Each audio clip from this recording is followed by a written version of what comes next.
So I got asked this question either on a comment or an email. I can't exactly remember, but what do I think about the third eye and the pineal gland and all that? So yeah, we'll give it a chit chat a little bit.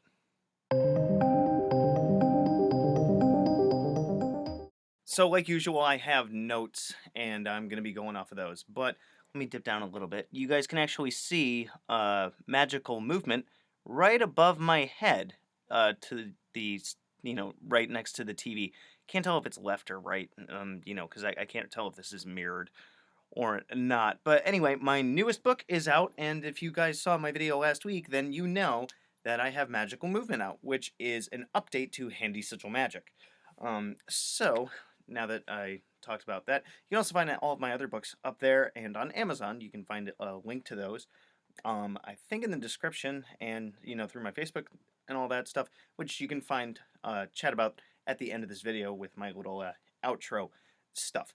But anyway, I'm going to switch over to my notes here for, we're talking the third eye and the pineal gland. So they're kind of synonymous with one another. The pineal gland is a small gland that is buried deep within the brain. It's about like the size of a, very, very, very small. It's like the size of a pea. So let me just go over my, my notes here. So it's also called the cornarium or the epiphysis cerebri. It produces melatonin, which regulates sleep patterns. That's what we know about. And it's located where the two halves of the thalamus join. So it's like, I think it's one of the only things that is no, it's not. Anyway, yeah, trailing off here, but it borders both um both halves of the brain. Because of symmetry, call it, radial symmetry, I think it's called. Um, anyway, it's very, very small, buried way, way deep within. It's part of the neuroendocrine secretory circumventricular organs that are not a part of the blood-brain barrier.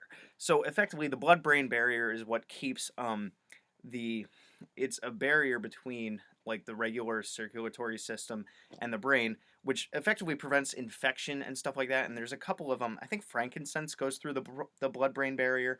Things like dimethyltryptamine go through the blood-brain barrier, which we're going to talk about DMT later, and things like that. Especially the 5-MeO DMT. But let's just keep going here. So Rene Descartes called it the seat of the soul and where all thoughts are formed, and that's not necessarily true according to our knowledge of the brain and all that. So here's a couple more things that we know about it. It contains rods and cones just like our eyes do, and rods and cones, they determine color and such, and that's why they call it the quote-unquote third eye. And a study in 2012 in England actually found that the third eye is much more developed in people who are capable of inner or mental, stupid moth, visualization. Now, this would go to this would lend like a candle, I guess you could say, to the idea that if you are able to visualize and you don't have aphantasia or aphantasia, that you are developing your third eye. That's kind of the way that I like to think about it, because I am very, very good at visualization, as I have mentioned in a lot of my videos. And but there are some things that can actually affect the pineal gland, which we're going to talk about in a minute. So it's not proven in humans anyway, but the pineal gland is thought to produce DMT, either during sleep patterns and or when you die, right? And they think that, a lot of hippies and such, they have extrapolated this idea. Hey, Pix, welcome to the cat behind me. So the DMT being produced in the pineal gland has been found in rats, has not actually been found in humans as far as my research goes. So now all vertebrates have a pineal gland except for one species of fish, right? So they think if it functions that way in a rat, it functions that way in a human brain, because we do share a lot of similarities with rats and such, which is why we use them as lab animals. Teeny, come down here. Yeah, I got these two guys down here because they weren't exactly behaving well with our third cat upstairs, our new guy. So let me continue going as long as I can read the script with Teeny sitting on my lap here. Yeah, that one fish that does not have The pineal gland is the hagfish. Anybody know what a hagfish looks like?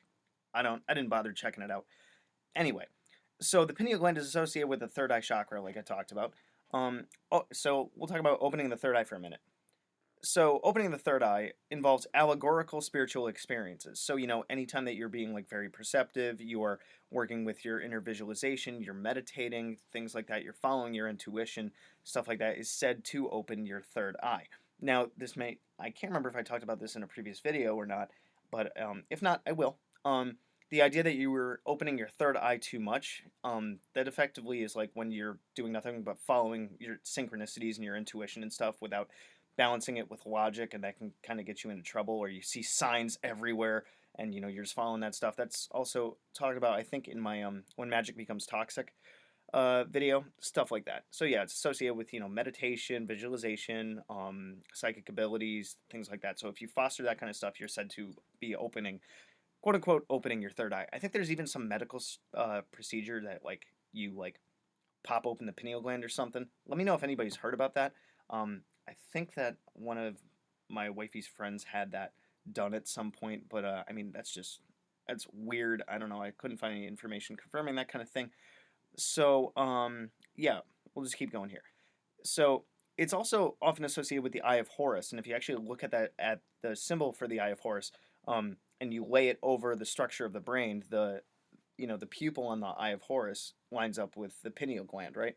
It's also associated with the pine cone, and they say that the pineal gland is a pine cone shape, according to some research I did a long time ago. So I'm also pulling from some long forgotten things for this video. But I just kind of want to make a response on it and whatnot. Can you sit still for like just a minute, please? All right. So let's see. Yeah, other methods of opening your third eye that have been suggested is sun gazing, which seriously staring into the sun. We had a friend that did that and she was blind for 3 days. Don't do that. Honestly, come on. Anybody does that, ugh. Meditation, qigong or qigong, however you want to pronounce it, I think, and others. Like really, the whole opening your third eye stuff. You got to balance spirituality with logic, otherwise you're just gonna be lost. You know. So yeah, one of those other things that's said to open your third eye is DMT. And effectively, if you want to do like I think it's the ayahuasca plant that has DMT in it, if I remember right, or the acacia bark. But there's also the Bufo alvarez toad, which has the 5-MeO DMT from like the secretions on it. That's actually a really fascinating animal. It secretes DMT as kind of like a milk on its skin. They call it a milk, right? And any animal that eats it just trips balls and dies effectively. But people have they've milked the toad, they dry it, and then you can smoke it. And because it has an extra kick leg on the molecule, it is absorbed 99% faster than regular DMT is. So the second you take it, you just whoosh, and you effectively skyrocket out of this plane and into somewhere else. Rather interesting stuff. So, the pineal gland can calcify over time. This is really interesting and kind of scary and shit, right? With many cases of pineal glands being calcified by the time that people turn 17.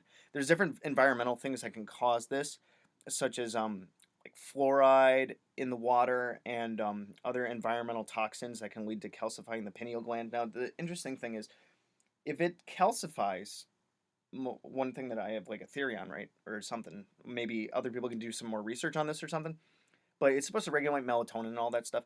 If it calcifies, does that mean that it's so solid that it no longer functions? In which case, how do you fall asleep because there's no melatonin? So I think the whole thing about calcifying the pineal gland kind of either needs to be researched more or something. And why is that the only part of the brain that can happen to? And if it's not, then anybody wants to do more research on it, I'd definitely like to know.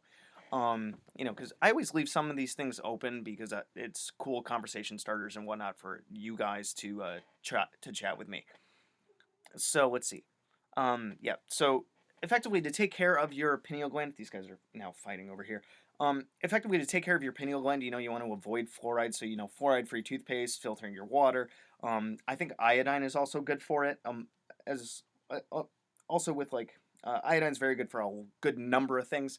And we definitely don't get enough iodine in our diet. There's iodized salt. There's certain foods that have iodine in them. Seaweed, I think, is one in particular that does have it. So you can look up ways to calcify your pineal gland. Although a good number of the ways that I found that said this will help your pineal gland, it's not like proven by science. Like essential oils and stuff. I always approach that with a little bit of a skepticism, of course.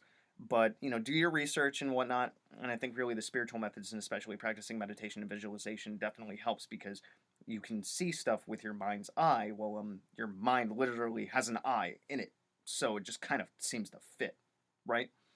Um, so allegorically, opening the third eye is similar to self-awareness, self-stalking, and self-actualization. From everything that I read, I'm taking a psychological viewpoint and kind of just pointing it out there.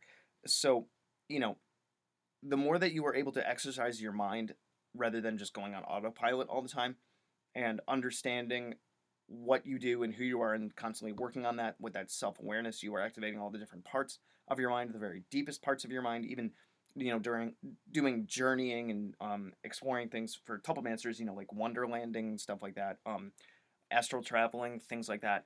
I think that the third eye would basically be your antenna, your receptor for those kinds of things. So I know that this wasn't exactly an extensive list. However, I did kind of just want to go over a good amount of things about the third eye. That I didn't want to go too deep into it, because I only wanted to kind of go over the things that I know, because I do know a bit, but I'm in no way, shape, or form an expert. I talk about what I know on this channel and what I'm able to dig up, but I don't want to make a giant thing about it. One, because I work two jobs, man. I work two jobs. I write books, and I do this stuff for the conversation and the learning and all that. So I don't put as much time into it as I supposedly could if I decided to skip out on sleep, which I never get enough sleep as is. So I really need the melatonin from my third eye to work a bit more.